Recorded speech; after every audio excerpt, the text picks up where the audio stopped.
வணக்கம் ஃப்ரெண்ட்ஸ். லக்ஷ்மிமா அவர்கள் எழுதிய மீண்டும் வசந்தம். அத்தியாயம் 38. நடு இரவு நேரம். முன்னறையில் மங்களாக விளக்கு எரிந்து கொண்டிருந்தது. உறக்கமின்றி கஸ்தூரி சோஃபாவில் சாய்ந்து கொண்டிருந்தான். தரையில் விரிக்கப்பட்டிருந்த காஷ்மீர் கம்பளத்தின் மீது தெளிவு பெறாத மது போதையில் செல்வத்துறை உருண்டு கொண்டிருந்தான். இடையே அவன் ஊதி எழுப்பிய சிகரெட்டின் புகை மண்டலம் அறை முழுவதிலும் கவிந்து கொண்டிருந்தது. எரிச்சலுடன் கஸ்தூரி சுற்றிலும் பார்த்தான். புயல் அடித்து ஓய்ந்தது போன்ற ஓர் அலங்கோல நிலை. மேஜை மீது தட்டுகளில் மீதிருந்த உணவு வகைகள் திறந்த நிலையில் கிடந்தன.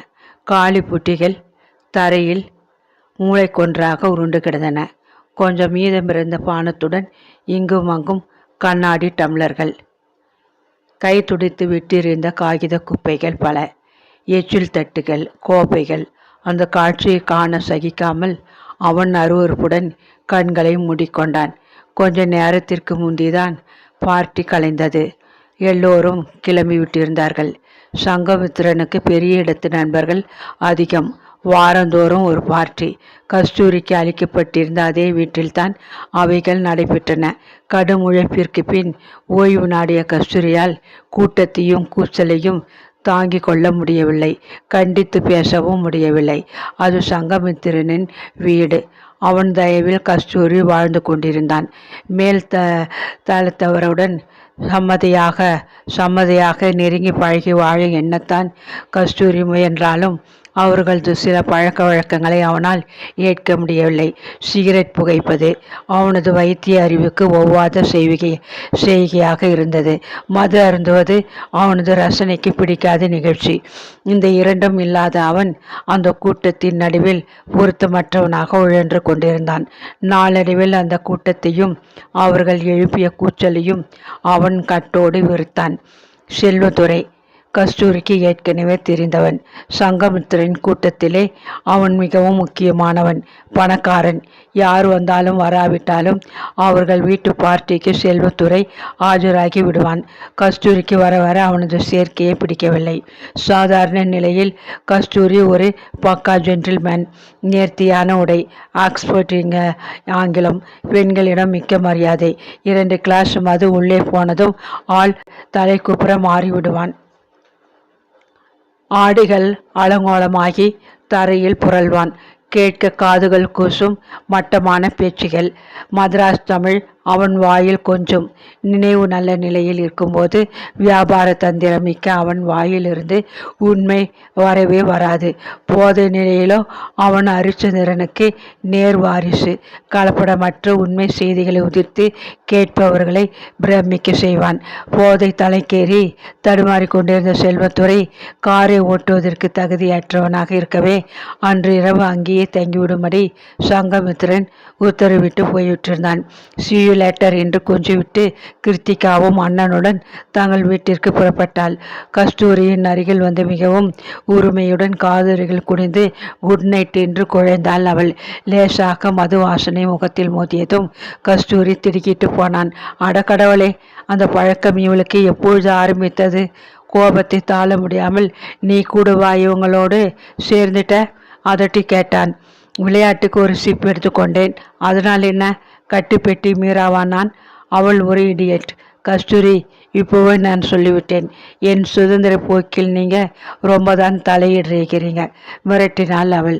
உரிமை இருப்பதால் கேட்டேன். எனக்கு இதெல்லாம் பிடிக்காதுன்னு தெரியுமல்லவா? பதிலுக்கு அவன் உரிமினான். மிரட்டல் உருட்டல் எல்லாம் அவளோட மூழ்கி விடுங்கள். நான் இன்னும் உங்கள் மனைவியாகவில்லை, நினைவிருக்கட்டும். வெறும் சிநேகிதத்திற்கே இத்தனை உரிமை கொண்டாடினால் பின்னால் கதை எப்படி இருக்குமோ? ஏளனமாக கூறிவிட்டு சென்று விட்டாள். கஸ்தூரி ஆத்திரப்பட்டான். கோபத்திலே குமரினான். பற்களை கடித்து கொண்டு மேலும் கீழுமாக உலாவினான். 1.5 வருஷத்திற்கு முன் முதலாக சந்தித்து மயங்கிய கிருத்திகா வாய்வல் நாளுக்கு நாள் வேஷம் கலைந்து கொண்டே வருகிறதே. நரேசன் சொன்ன சில வார்த்தைகள் அது சமயம் அவன் நினைவில் வந்து நின்றன. வெட்கமும் துக்கமும் பொறுக்க முடியாமல் தலையை கையில் பிடித்துக்கொண்டு சோஃபாவில் வந்து உட்கார்ந்தான். மின்னுவதெல்லாம் பொன் இல்லை, பணமும் புகழும் உழைத்து சம்பாதித்தால் தான் ஒட்டும். ஆழத் தெரியாத இறங்கிவிட்டால் கரை ஏறுவதுதான் கஷ்டம். கடைசி முறையாக அவனை சந்தித்த போது அப்பா சொல்லிவிட்டு போயிருந்தார். மீராவுக்காக அப்பா அவனிடம் எவ்வளவோ வாதாடினார். குடும்ப கௌரவம் பற்றி பண்ணி பேசினார். உங்க அம்மா கொடுத்து வச்சவள், இதெல்லாம் பார்க்காம போய்விட்டாள். உசிரோடு அவள் இருந்திருந்தால் அவளுக்கு ஹார்ட் அட்டாக் தேவையில்லை. உன்னை இந்த நிலையில் பார்த்தாலே உயிரை விட்டு விடுவாள். புலம்பி விட்டு போயிருந்தார் அவர். குபீர் என்று அந்த நினைவு வந்தது. நெஞ்சு வெடிக்கும் போல் ஒரு வேதனையில் அவன் துடித்தான். வாழ்க்கையில் முன்னேற வேண்டுமென்ற ஆசைக்கு அவன் எதையெல்லாம் பலியிட்டு விட்டிருக்கிறான். கடவுளே, தனக்குள்ளே எண்ணி எண்ணி குமரினான். இன்னொரு சிகரெட்டு உருவி பற்ற வைத்து கொண்ட செல்லதுரை எழுந்து உட்கார்ந்தான். வீங்கி போன கண்களை திறந்து அவனை பார்த்து பேச முயன்றான். அவனது நாக்கு குழறியது. வார்த்தைகள் தடுமாறின. உடம்பும் கைகளும் நிலை கொள்ளாது ஆடின. டே கஸ்தூரி, உன் மீரா இருக்கிறாளே, அவ ரொம்ப உளறி விட்டு சிரித்தான். கிடுகிட்டு போன கஸ்தூரியின் நெஞ்சு வேகமாக அடித்து கொண்டது. தன் மனைவியின் பெயர் அந்த கயவனின் வாயில் வருவதை கூட அவனால் தாழ முடியவில்லை. டே செல்வம், என்ன உளறுகிற? மூடு வாயை. அதட்டிப்படி ஓங்கி முதுகில் ஓர் அறை வைத்தான். ஆத்திரத்தை அடக்க மாட்டாமல். என்னடா அடிக்கிற? நான் உண்மையைத்தானே சொல்கிறேன். உன் மனைவி ரொம்ப நல்லவள்டா. நான் டெஸ்ட் பண்ணி கூட பார்த்தேன். மழை கொட்டிக்கிட்டு இருந்தது. இடியான இடி. மீரா மழையிலே நனைஞ்சிக்கிட்டே போனா. இடி மின்னல் என்றால் மீராவுக்கு பயமாயிற்றே. தாவியது வேகமாக கஸ்தூரியின் சிந்தனை. மடையா, என்ன நடந்தது? பதட்டமாக கேட்டான் அவன். காரை ஓட்டிக்கிட்டு போய்கிட்டு இருந்தேன். சிட்டுக்குருவியாட்டும் ஜோராக இருக்கிறாளேன்னு எனக்கு அவன் மேலே ஒரு கண்ணு. ஏறிக்கோ வண்டியிலேன்னு உபசாரம் பண்ணினேன். மறுத்துவிட்டு அவள் ஓட்டமாக ஓடிவிட்டாள். ஈ, அவன் கைகளை கொட்டி கொண்டு சிரித்தான். தாராளமாக மூச்சு விட்டான் இப்போது கஸ்தூரி. அப்புறம் இன்னொரு நாள் ஆரம்பித்த செல்வதுரை மறுபடியும் குழறினான். கஸ்தூரியின் இதயம் மறுபடியும் படப்படுத்தது. இன்னொரு நாள் என்ன நடந்தது? சீக்கிரம் சொல்லுடா, இழுத்தடிக்காதே. கோபத்துடன் அவனை உலுக்கினான். என் வேட்டைக்கு எந்த மானும் தப்பாது. அதனாலே மறுபடியும் முயற்சி பண்ணினேன். ஒரு நாள் அவள் தனியாக வீட்டில் இருந்தாள். கதையை தட்டி உள்ளே புகுந்து விட்டேன். தண்ணி வேணும்னு ஜாலம் பண்ணினேன். ஏன் வெயிலில் கஷ்டப்படுகிற? ஒரு உத்தரவு போட்டால் உடனே உன் காலடியில் ஃப்ரிட்ஜ் ஃபேன் எல்லாம் கொண்டு வந்து கொடுப்பேனே. ஆசை காட்டினேன். நான் எத்தனை பணக்காரன்னு ஒரு கோடி காண்பித்தேன். வெயிலில் காய்வேன், மழையில் நனைவேன். ஆனால் என் புருஷனுக்கு துரோகம் பண்ண மாட்டேன். போடா வெளியிலே அப்படின்னு சொல்கிறாப்புல ஒரு முழிச்சா பாரு. அப்பாப்பா, புராண காலமாக இருந்தால் அந்த பார்வையிலே நான் பொசுகி போயிருப்பேன். நான் உண்மையிலே பயந்துட்டேன். அதுக்குள்ளே அவள் சிநேகிதி ஒருத்தி, ஒரு கூடக்காரி காளி போல என்னை அடிக்கவே ஓடி வந்து விட்டேன். அன்னைக்கு நான் ஓடின ஓட்டம். மறுபடியும் அவன் ஓரமாக நகைத்தான். உடல் முழுவதும் அரும்பி உதிர்த்து காதோரமாக வழிந்த வியர்வியை கஸ்தூரி துடைத்து கொண்டான். ஏண்டா கஸ்தூரி, போய் இந்த கிருத்திகா கசமாலத்தியா நீ கட்டிக்கு போற? இன்னொரு வெடிகுண்டை போட்டுவிட்டு சிகரெட் புகையை ஊதினான் செல்வத்துறை. ராத்திரி முழுவதும் பேசி என் கழுத்தை அறுக்கப் போகிறாயா? மடையா, தூங்கண்டா போடா. ஓங்கி கத்திவிட்டு அப்பால் போக முயன்றான் கஸ்தூரி. எழுந்து வந்து அவனது சட்டையை பிடித்து இழுத்தான் சிறு பிள்ளையைப் போல் செல்வத்துறை. இன்னும் கொஞ்சம் கேளடா, உண்மைகளை இப்போவே கொட்டி விடுகிறேன். இந்த கிருத்திகா இருக்கிறாளே, அவளை நம்பாதே. இப்படி தாண்டா என்னையும் மோசம் செய்தால். மீண்டும் ஒரு அதிர்ச்சி கஸ்தூரிக்கு. கோபம் தாளாது ஓங்கி படார் என்று ஒரு அறை செல்வத்துறையின் கன்னத்தில் விழுந்தது. ராஸ்கல், வாயை மூடு. பிதற்றல். இறைந்து கத்தினான். ஆத்திரத்தில் அவன் உடல் நடுங்கியது. கண்கள் கனலாக்கி எரிந்தன. ஏண்டா அடிக்கிற? உண்மையை சொன்னால் கோபம் ஏண்டா? இங்கிலாந்தில் நான் படிக்கிறப்ப அந்த கிருத்திகாவும் படித்தா. அப்போ என்னோட சிநேகிதம். 2 பேரும் சுற்றுன்னு சுற்றினோம். என்னை கல்யாணம் கட்டிக்கிறேனா? ஊருக்கு வந்ததும் வேற ஒரு பாய் ஃப்ரெண்டு கிடைச்சிட்டான். என்னை விட்டு விட்டா. அவன் போனதும் நீ வந்து சேர்ந்த. நீ மட்டும் இல்லையா, இப்போவே அவ கண் அந்த தாடிக்கார தாமோதரன் மேலே அலையுது. கையை கொட்டி கொண்டு அவன் பயங்கரமாக சிரித்தான். இதற்கு பின் கஸ்தூரி நோயுற்றவன் போல் எதிலும் நாட்டமில்லாது காணப்பட்டான். தோற்றத்திலும் மிகவும் அசட்டையாக இருந்தான். சில தினங்களுக்கு பின்னர் அந்த கடிதம் அவனுக்கு கிடைத்தது. அவசரமாக படித்துவிட்டு பத்திரமாக அதை தன் பேண்ட் பாக்கெட்டுக்குள் வைத்துக்கொண்டு வேலையை கவனிக்க அவன் வார்டுக்குள் நுழைந்தான். விவாகரத்து கோரி கடிதங்கள் மூலமும் நேரடியாக அவன் மீராவை பலமுறை இம்சை செய்திருக்கிறான். அவள் பிடிவாதத்தை தகர்க்க எத்தனையோ உபாயங்களை கையாண்டும் இருக்கிறான். எப்படியாவது விடுதலை பெற்றுவிட வேண்டும் என்று ஆத்திரம். இப்போ வழிய அவளாக விவாகரத்துக்கு உடன்பட்டு விட்டிருப்பதாக தெரிவித்திருந்தாள். அந்த கடிதம் அவனை நிலைக்குலைய செய்துவிட்டது. டாக்டர் கஸ்தூரி, உங்களுக்கு ஃபோன். வார்டு நர்ஸ் அவனை அழைத்தாள். அவன் விரைந்தான். டாக்டர் கஸ்தூரி தானே? டாக்டர் ஜனார்த்தனன் பேசுகிறேன். வருத்தமான ஒரு செய்தி. உங்கள் மனைவி கார் விபத்தில் சிக்கி அபாயகரமான நிலையில் எங்கள் ஆஸ்பத்திரியில் அனுமதிக்கப்பட்டிருக்கிறாங்க. கஸ்தூரியின் இதயம் வாயுக்குள் வந்து அடைத்து கொண்டது. Doctor, how is her condition? வார்த்தைகள் தடுமாறின. ரொம்ப சீரியஸ். ஃபோனை அவர் வைத்து விட்டார். அத்தியாயம் 39. கதையின் முடிவு பகுதியும் கூட. அமுதா ஆஸ்பத்திரியின் வாயிலில் நின்ற காக்கி உடை சேவகன் அவனை கண்டு புன்னகைத்து கை குவித்தான். தெரிந்தவர்களுக்கு அவன் காட்டிய மரியாதை, உள்ளே இருக்கும் நோயாளிகளின் நிலைமை அவனுக்கு தெரிய வழியில்லை. கஸ்தூரியின் நெஞ்சு தீவிரமாக அடித்து கொண்டது. செய்தி கிடைத்தவுடன் நர்சிங் ஹோமை விட்டு கிளம்ப முடியவில்லை. உணர்ச்சிகளை கட்டுப்படுத்தி கொண்டு தன் பங்கு வேலைகளை முடித்துவிட்டு அவன் காத்திருந்தான். முடிவில் உத்தரவு வாங்கி கொண்டு அவன் வெளிவருவதற்குள் பொழுது பிற்பகலாக்கிவிட்டது. நிலைமை மோசம் என்றால் நேரம் மிகவும் அருமையானது. இதற்குள் என்ன ஆயிற்றோ? மீராவை அவன் உயிருடன் பார்க்க முடியாவிட்டால் அந்த பயங்கர எண்ணம் உடலை சில்லிட்டது. கால்கள் நடுங்க அவன் வரவேற்பறைக்குள் வந்து நின்றான். நோயாளியை பார்க்க வந்தவர்கள் கவலை நிறைந்த முகம் அவனுக்கு புதியதல்ல. அவனது தற்போதைய நிலைதான் முற்றிலும் புதியது. வழக்கம் போல் அந்த அறையில் காத்திருந்தவர்களின் கூட்டம். அங்கே அவன் அவர்கள் எல்லோரையும் ஒருங்கே பார்த்து விட்டான். இத்தனை பேரும் வந்திருப்பதன் நோக்கம் அவனுக்கு புரிந்துவிட்டது. மீரா உண்மையில் மிகவும் அபாயகரமான நிலையில்தான் இருக்க வேண்டும். ஒரு மூலையில் சோரோரமாக உட்கார பிடிக்காது நின்று கொண்டிருந்த பூங்கோதை தான் முதலில் அவனை பார்த்தாள். கோபம் கனலாக அவள் முகத்தை திருப்பிக் கொண்டாள். சோஃபா மீது உட்கார்ந்து கொண்டு பத்திரிகையை புரட்டிய ஜானம்மாளும் அவனை பார்த்து விட்டாள். ச்சே, நீ ஒரு மனிதனா என்று கேட்பது போல் அவள் பார்வை வெட்டியது.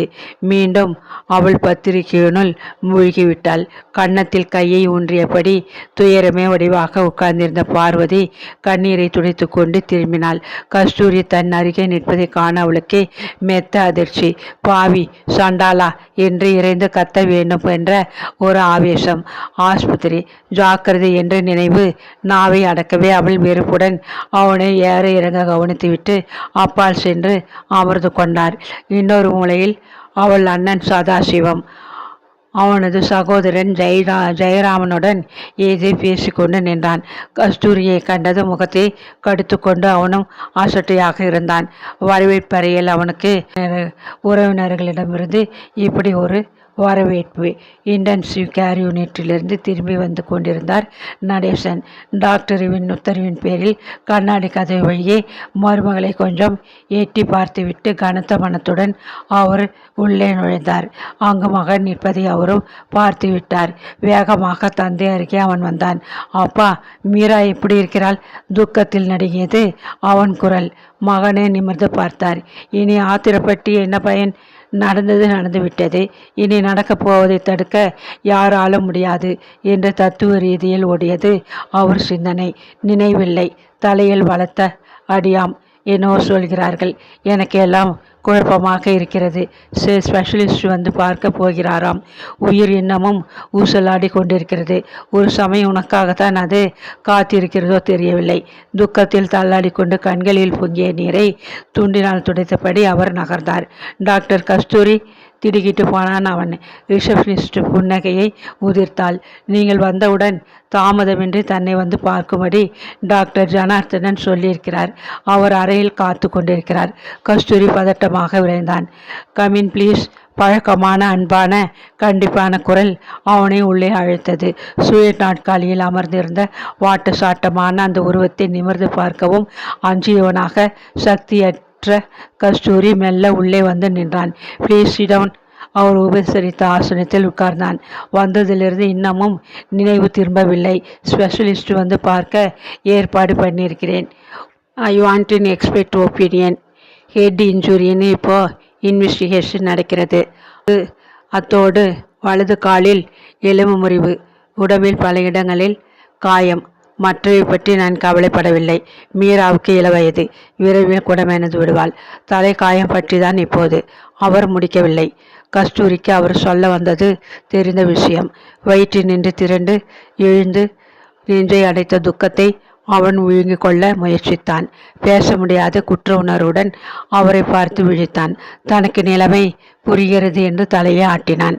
நாம் போய் பார்க்கலாம், வருகிறீர்களா? அவர் எழுந்து நடந்தார். பலத்த கட்டுகள் முகத்தின் பெரும் பகுதியை மறைத்து கொண்டிருந்தன. அந்த கூரிய மூக்கும் மூடிய கண்களும் சிறிய உதடுகளும் மட்டுமே தெரிய நினைவற்ற நிலையில் அவள் கிடந்தாள். அருகில் குனிந்து கொண்டு நின்ற அவன் ஒரு கணம் தொட தகாதவன் போல் உடல் கூசினான்.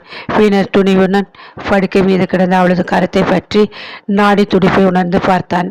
கன்னங்களை லேசாக தொட்டான். கால் கட்டை மெல்ல தடவி பார்த்தான். மிக்க சிரமப்பட்டு பொங்கி வந்த கண்ணீரை அடக்கி கொண்டான். ஆடவனே, உயிர் பிச்சை அருளும். நடந்து வந்த ஏழையுடன் ஏழையாக தர்ம தரிசனத்திற்கு கால் கடுக்க உன் சன்னதியில் நிற்கிறேன். அவன் உள்ளம் அழுதது, பிரார்த்தித்து கொண்டது. துக்கத்தை விழுங்கிவிட்டு ஜனார்த்தனனை பரிதாபமாக பார்த்தான். மறுபடியும் அவர்கள் டாக்டரின் அறைக்குள் வந்து அமர்ந்து கொண்டனர். நீங்களே பார்த்து விட்டீர்கள். பிழைப்பதும் இல்லாததும் 50% கேஸ் நிற்கிறது. நம்மால் முடிந்தவரை போராடுவோம் என்று பெருமூச்சிருந்தார் doctor Janardhanam. Thank you sir. Kasturi உணர்ச்சி வசப்பட்டு எழுந்து நின்றான். அவரது கரங்களை இறுக்கமாக பற்றி கொண்டான். ப்ளீஸ் டாக்டர், எனக்கு நீங்கள் மறுபடி ஒரு சந்தர்ப்பம் தர முடியுமா? அவதிப்படும் ஏழை எளியவர்களுக்கு உங்களுடன் கலந்து நானும் உதவ ஆசைப்படுகிறேன். என் மனைவி ஓர் ஏழை பெண். அவளுக்காக நீங்கள் எடுத்துக்கொள்ளும் சிரமத்தை பார்த்து என் மனசு மாறிவிட்டது. என் அறியாமையை நினைத்து அவமானப்படுகிறேன். மன்னிப்பீர்களா? தடுமாறினான் அவன். அருகில் வந்து அவனது தோளின் மீது அவனுடன் கையை வைத்து கொண்டார். யங் மேன், நாம் எல்லாம் இப்படி உணர்ச்சி வசப்படலாமா? உயிர் கடவுள் தந்த அரிய பரிசு. ஏழை பணக்காரர் என்ற வித்தியாசம் அதில் கிடையாது. உன் சேவை எனக்கு எப்பொழுதும் தேவை. அந்த இடத்திலிருந்து முறைப்படி விலகி கொண்டு வந்து அடுத்த நாளே இங்கே வந்து சேர்ந்து கொள்ளலாம் என்றார் மகிழ்ச்சியுடன்.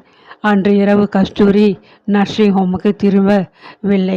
பல நாட்கள் பிரிந்திருந்த தனது அருமை மகனை ஆசையுடன் அணைத்து கொண்டு தங்கள் வீட்டு முன்னறை தரையில் ஜமுக்காலத்தின் மேல் நிம்மதியாக உறங்கினான். டாக்டர் ஜனார்த்தனின் கவனிப்பும் உறவினர்களின் பிரார்த்தனையும் வீண் போகவில்லை. சில தினங்களில் மீரா மயக்க நிலையினின்று விழிப்புற்று இழந்த நினைவு முழுவதையும் திரும்ப பெற்றுவிட்டாள். உறவினர்களும் நண்பர்களும் ஆனந்தத்தில் திளைத்தனர். டாக்டர் ஜனார்த்தனின் உத்தரவுக்கு கட்டுப்பட்டு கஸ்தூரி உடனேயே அவளை காண போகவில்லை. பொறுமையுடன் காத்திருந்தான். ஒரு நாள் மாலை தபாலில் அருணா அவனுக்கு ஒரு கடிதம் எழுதியிருந்தாள். மீராவின் உடல்நிலை குணமடைந்து வருவதை அறிந்து மகிழ்ச்சி. நேரில் வர இயலாததற்கு வருந்துகிறேன். ஆனால் நினைவில் வெகு அருகிலே நான் இருக்கிறேன் என்பதை அவளிடம் சொல்லவும். நவீன் தன் கையால் வரைந்த இந்த படத்தை உங்கள் இருவருக்கும் பரிசாக அனுப்பியிருக்கிறான். இப்படத்திற்கு அவன் மீண்டும் வசதம் என்ற தலைப்பை கொடுத்திருக்கிறான். வாழ்த்துகள், அருணா. இப்பொழுது மீரா ஒரு தனி அறையில் இருந்தாள். வலது காலில் போடப்பட்டிருந்த பிளாஸ்டர் தவிர மற்ற கட்டுகள் நீக்கப்பட்டு விட்டன. நடக்க முடியாத ஒரு நிலை. பணிப்பெண் அவளது கூந்தலை வாரி முகத்தை துடைத்துவிட்டு ஆடைகளை சீர்படுத்தி டாக்டர் பார்வைக்கு அவளை தயாரித்து விட்டிருந்தாள். டாக்டர் ஜனார்த்தனன் பின்னால் கஸ்தூரி தயங்கியபடி உள்ளே வந்தான். டாக்டர் உத்தரவு கஞ்சி யாரும் அவளிடம் இதுவரை கஸ்தூரியை பற்றி பேசவில்லை. அவளும் கேட்கவில்லை. எனவே முதலாக பார்க்க நேரிட்டதின் திகைப்பு கண்ணீர் துளிகளாக பெருகி வருவதை உணர்ந்த ஜனார்த்தனன் கதவை மூடிக்கொண்டு வெளியேறிவிட்டார். விழிக்கடையில் துளிர்த்த கண்ணீரை துடைத்து கொண்டாள் மீரா. நலிந்து விட்டிருந்த அவளது கரத்தை பற்றி கொண்டு அருகில் வந்து உட்கார்ந்தான். மீரா குழைந்தது அவன் குரல். தலை குடிந்து கொண்டால் அவள் கண்கள் குளமாயின.